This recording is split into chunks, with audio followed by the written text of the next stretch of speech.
Good morning everyone, this is Sandhya and welcome back to the channel. Today is Wednesday 18th of Feb and let's quickly go through the global updates, domestic news, market recap, sector performance and key levels. Starting with the UK economy, Britain's unemployment rate has risen to 5.2%, which is the highest level in over a decade outside the pandemic period. At the same time, wage growth has slowed to 4.2%. This clearly shows that the job market is cooling. Companies are slowing down hiring because employer taxes have increased and minimum wages are going up. Youth unemployment has also moved higher.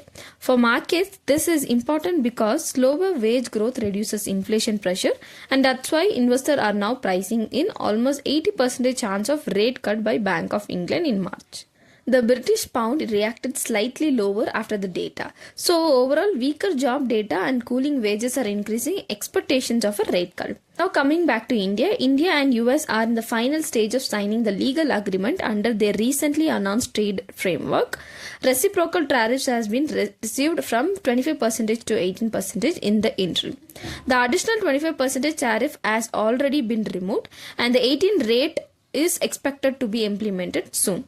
Further tariff reduction will happen once the final agreement is signed, likely by March. They will cover sectors like industrial goods, agriculture, pharmaceuticals, gems, aircraft parts. Overall, this is a positive development for export-focused sectors. Now let's talk about the market. Indian equity market ended higher for the second consecutive session. Nifty closed at 25,725, up 0.71% on a weekly expiry day. Highly volatile session with sharp swings on the both sides. On the daily chart, Nifty formed a bullish candle with the upper and lower shadows, which indicates a strong intraday movement by a positive close. Momentum is still positive, but volatility remains high. Support levels are placed at 25,700, 25,500, 25,300 and 25,000 level, while resistance is seen at 25,800, 26,000 and 26,200 levels. Looking at Bank Nifty, it continued to outperform and close near 61,200 mark with a gain of 0.37%. It formed a bullish candle with a smaller lower shadow showing a buying interest at a lower levels.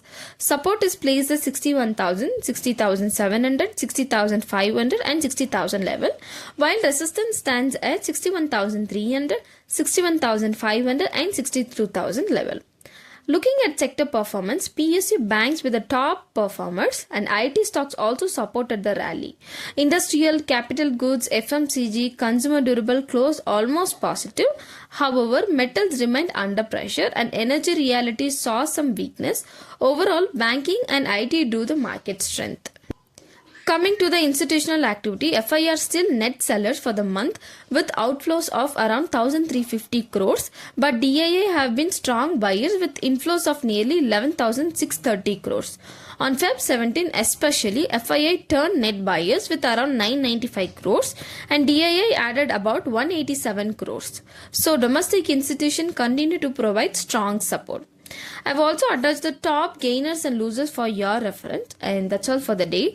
This is purely for educational purposes and I am not a SEBI registered advisor. Please do not make any research or investment based on this content. If you found this video useful, don't forget to subscribe and leave a comment. Thank you for watching and I'll see you in the next video.